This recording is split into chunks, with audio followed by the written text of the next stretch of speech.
রে তোর, দেবো ধরে একদম। কই দেখি কি শাড়ি এনেছিস তুই, দেখি দে।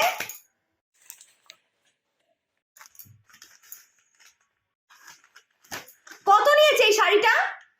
বেশি না, ওই তো 1000 টাকা নিয়েছে। কি 1000 টাকা নিয়েছে এটার দাম? এটার দাম তো 300 টাকাও নয়, তোর থেকে 1000 টাকা নিয়ে নিল। তুই যে দোকান থেকে শাড়ি কিনেছিস আমাকে এক্ষুনি নিয়ে চল, আমি এক্ষুনি এই শাড়ি ফেরত দেবো, চল। এখন আর দোকানের কাকু ফেরত নেবে না মা। কি নেবে না মানে? 300 টাকার শাড়ি 1000 টাকা বেচেছে, ওকে ফেরত নিতেই হবে। তা তুমি কি এইভাবে নাইটি পরে যাবে নাকি? হ্যাঁ হ্যাঁ, নাইটি পরে যাবো, আমার মেয়েকে ঠকানো দেখাচ্ছি আজকে মজা, চল। কিন্তু আমার শাড়িটা আনাই উচিত হয়নি, কোনোদিনও শাড়ি আনবো না আমি।